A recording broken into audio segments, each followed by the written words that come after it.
Hello, today we're going to be making some homemade mozzarella cheese with only 3 ingredients. This is a very simple recipe that only requires raw milk, distilled white vinegar, and table salt. Doesn't require any of the fancier ingredients like rennet or a cheesecloth. It's a very simple recipe that anyone can do. So let's get started. First thing we're going to do is grab our raw milk. We're going to add to a saucepan. And if you can't find raw milk, you gotta check like Whole Foods or your natural grocer type stores. They're more likely to have it.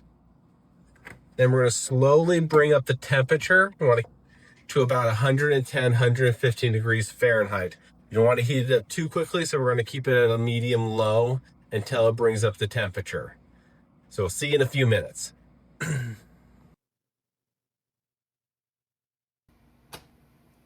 Okay, it's about 110 degrees now.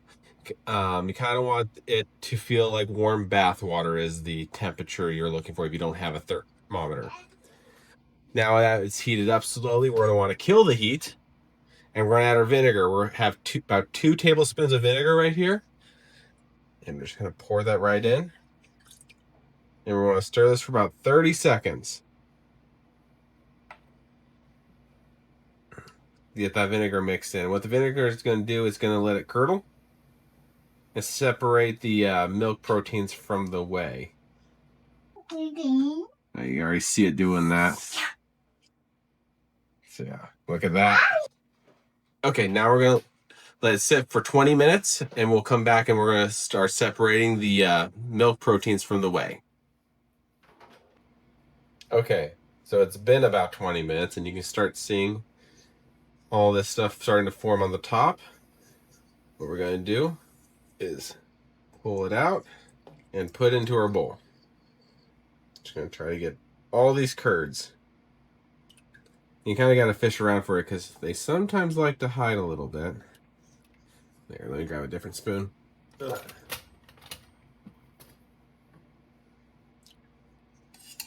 There, see? Told you they like to hide. So yeah, we're going to try to get all this out as much as we can.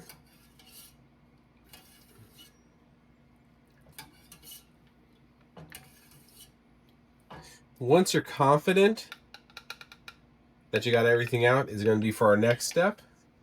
I'm going to start bringing the whey back up to a heat. We're going to try to heat that up to 170 degrees. Now, I'm going to put some gloves on for this. And what we're going to do is try to get all of this liquid out of the cheese. Can you see it? Mm-hmm. So, what I'm going to do is I'm going to pick this up and just squeeze it.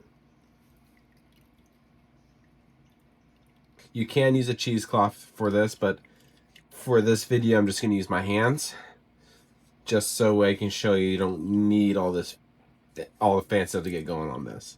But a cheesecloth would make this a lot easier. And take it slow. Don't rush this because you really need all that liquid out of it. I'll come back in a minute once I'm done squeezing all this out. Okay, so we got our little cheese ball right here. The next step is to get it heated to 170 degrees Fahrenheit.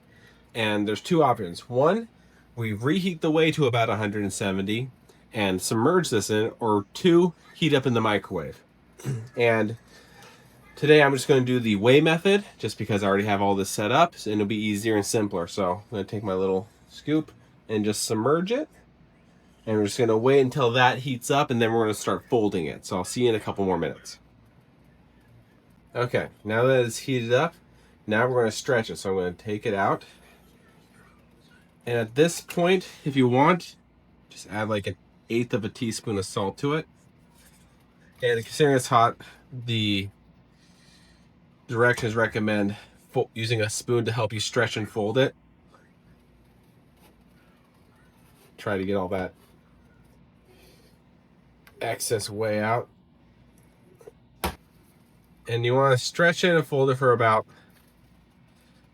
a minute, minute and a half, until it starts to get firm. And you start to see it starting to smooth out. If you stretch it for too much, it becomes very, very hard. But you can see it's starting to get shiny. Looking great. And now that it's stretched, you want to curl into a ball. And we're going to submerge it in some cold water for about 10 minutes. And then ice water for about 20. Or you can do your fridge overnight. This will just help it gradually cool down. And then we'll have some mozzarella cheese. So we'll come check on this after it's all done cooling after the ice bath as well. So now this is done in the ice bath, we're going to take it out. I'm just going to show you guys a side-by-side comparison if you are squeezing out the cheese by hand. This is what it's going to turn into if you don't take it all the way. See how it's very crumbly, it just kind of falls apart. That's why it's very important to keep squeezing or get a cheesecloth if you don't have the hand strength to just keep squeezing out, because it is a process. And you do not want to leave any of that waste still in it. So that's just a forewarning what it looks like. If your cheese goes wrong, that's what happens. This is all done though. See how it's nice and smooth, very firm. This is good to go in your fridge and be used for any cooking that you want with it. You're made your first ever mozzarella simplified. And if you have all this leftover whey, you don't want to waste it. Once it cools down, it is good for watering your plants with. So I'm going to take this out to my garden and water some of them with this to get some extra nutrients into soil. That's if you don't want to waste it. Now that you made your first ever mozzarella cheese, very simple recipe, easy to do, minimum ingredients, don't need the rennet. Now you get to enjoy it. Thank you for coming by. Have a wonderful day.